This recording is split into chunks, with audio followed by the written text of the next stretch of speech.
Hey friend,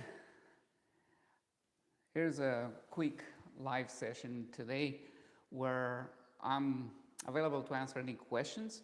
I also wanted to review with you briefly what it takes to live a healthy lifestyle. And people around the world and across time have come up with different formulas or different acronyms to try to encapsulate the principles of healthy lifestyle. I've come up with one myself. If you watch my series on Best Life, there's 8 principles that I discuss there.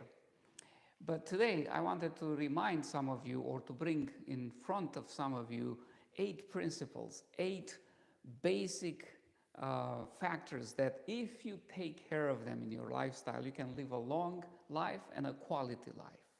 And those 8 principles are: number 1, a good nutrition, plant-based, varied diet. Number 2, exercise. You want to do a variety of physical activity, both aerobic and strength training, at least 120 minutes a week, preferably more.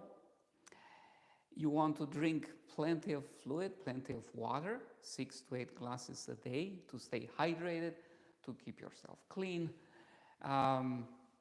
You want to get out in the sun. Now that in the northern hemisphere the weather is getting, the day is shorter, the sun is less visible, you want to take care of that. So sunshine for vitamin D, for happiness, for good thinking, for combating depression, seasonal affective disorder, all these things and many others.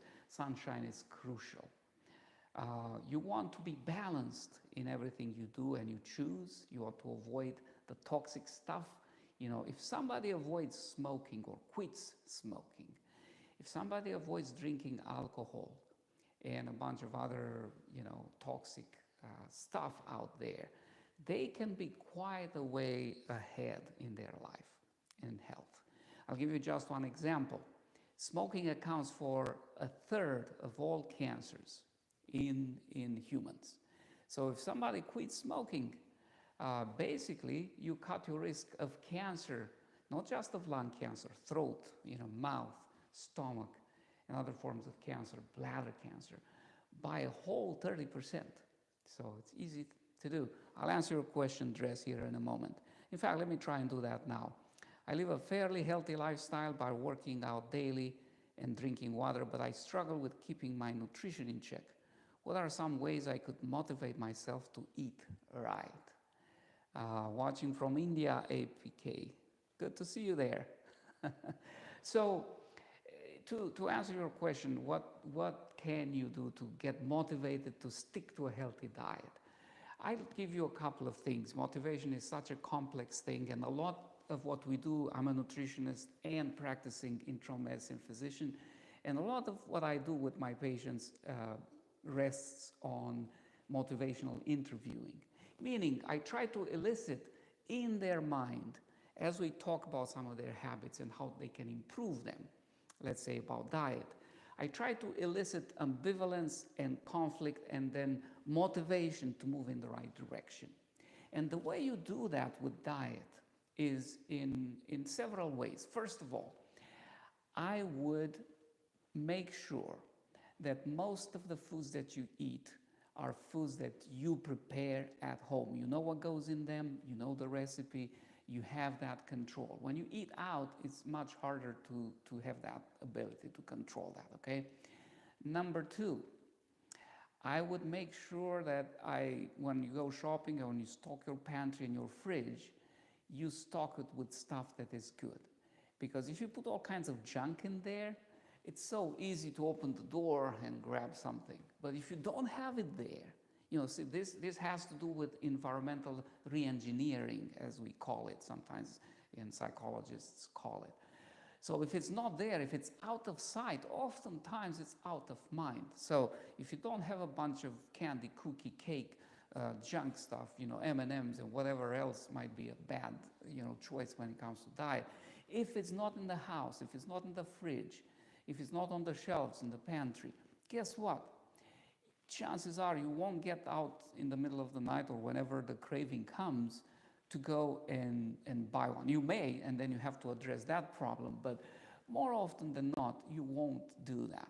So that can go a whole lot of ways to help you out. And these are just a couple of quick suggestions. Of course, if somebody finds that they have more advanced, a more severe case of food addiction to sugary stuff, they would have to address that in a professional manner. So anyway, I enumerated a few factors of healthy lifestyle. Let me just review them quickly. Good nutrition, plant-based, whole plant nutrition. Exercise 120 minutes a week or more. Enough water, enough hydration, both inside and outside. Sunshine, balance, being temperate. And then air, clean air. It's so important in some parts of the world to just go out and go in the forest. There's a whole bunch of research coming from Japan and other places in the world where they have discovered that forest bathing, meaning you don't go and get naked in the forest, you just walk in the forest, okay, and you breathe that air.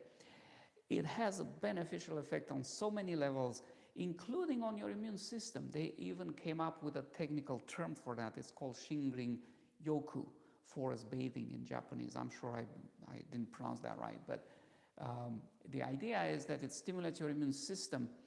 And after a couple of hours of walking in the forest over the weekend, each day of the weekend, they looked at some young people in Japan living in the city. They measured their natural killer cells before and after that, and they found a 50% increase. And that increase lasted up to a month after they went out and walked. Not at that initial level, but it was measurably higher than if they didn't do that. So air, fresh, good quality air is paramount for good health. And then rest, getting enough sleep, getting your 7-8 hours if you're an adult, 8, 9, 10 hours if you're a kid of hours of sleep a night. Getting your eyes off screens. When you're at work, if you are in front of a computer screen, you have to get in the habit and set an alarm on your smartphone every hour, so that for at least 20 seconds, you take your eyes off the screen and you look in the distance out the window, just to relax those muscles and your eyes, your retina, your receptors, And then the last principle, number 8, which is super important, is what anchors you in life spiritually. What is it in life that gives you meaning? Do you just live to eat and enjoy life, or is there more to it? That's an essential aspect of this. And you have to be able to answer that question. If somebody asks you today, what's the meaning of your life? Why are you here? How is the world different because you, as an individual, are here? Those are questions that you need to be able to answer.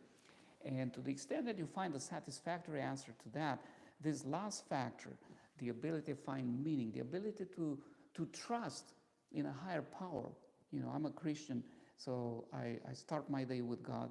I try to end my day with God. In fact, in a couple of hours, I'll be going to a local church here where I live and contribute with a short health lecture to a program they have.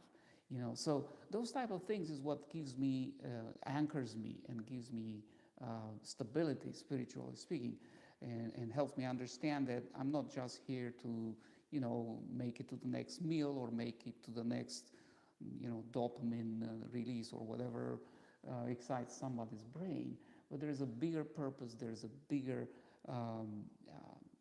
reality out there that transcends my immediate needs and my immediate joys, so however you want to formulate that for you. So new to the stream, what is this about? Simon is asking. Hey Simon, so I'm a physician and a nutritionist. I have this channel that I'm trying to develop here, so if you are here and you'd like to subscribe, I'd appreciate it, because I'm planning to release more content related to what it is for us to live a healthy, balanced lifestyle. There's a lot of confusion out there. There's a lot of conflicting information. People trying to sell you this, make you buy that thing or influence or whatever. And I get frustrated, honestly, as a physician, when I talk to patients and they come with all these ideas that have no base in reality. And I'm not here to trash anybody, but I'm here to try to bring some common sense some balance, some you know, tried and tested reality into the picture. So that's my approach to this whole thing.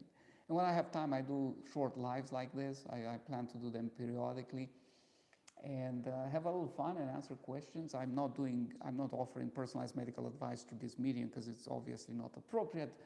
But if it's about education, and perhaps slightly entertaining, why not? We can have a little fun time together and learn something, right? So that's the idea with this stream. All right. Um, you speak, I don't speak Portuguese, but I'm originally from Romania, which is Romance language. So just like Portuguese, Spanish, Italian, it has roots in Latin. So a lot of common words, a lot of, structural commonalities between these languages. And so while I don't understand Portuguese, I think I could learn it a lot easier than it took me to learn English, if that makes sense. Yeah. So that's kind of the idea there. I don't know either, and I'm new to this. Okay, this is a really important topic. I'm glad that our people out there care about people's education about the healthy lifestyle. Indeed, I mean, that's my profession as a physician, and I'm passionate about healthy lifestyle since I was young, since I was in med school. I remember somebody gave me a book, and actually I used the acronym in that book today to enumerate those 8 fundamental lifestyle factors that are crucial to somebody having a good quality life and long life on this earth. And the acronyms goes by New Start, which is, I like that because it gives you this perspective of a new beginning. New Start. Each letter stands for a fundamental positive factor that would extend your life and improve the quality of life. New Start. N from nutrition, E for exercise, W for water, S for sunshine, T for temperance or balance, A for air, R for rest, and T, the last letter from New Start, for temperance or trust in a higher power or spiritual health, if you want to call it that way. So we all need a new start oftentimes in life, both physical health and mental and spiritual health. And I think it's important to remind ourselves that these factors work together, and the more of these things you put in your life consistently, the healthier you can be.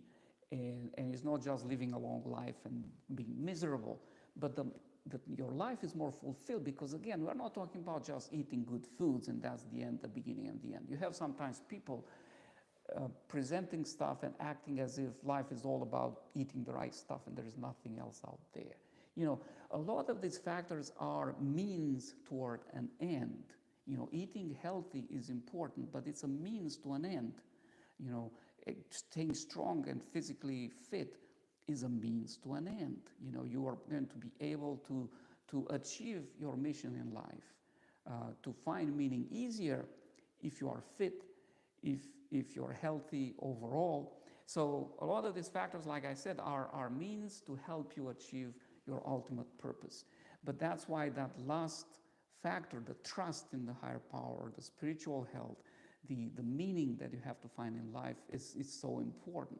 Because without that, you're like, who cares, like, may as well eat and drink and enjoy the day, right? Carpe diem, as some people make their life mission, because there's nothing else out there, they claim, right?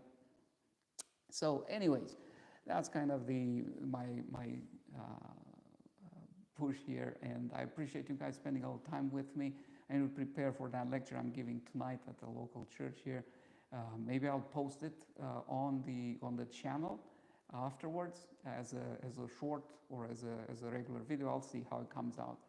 Till next time, you guys stay healthy, and I appreciate your subscription if you want to see more of this. Thank you.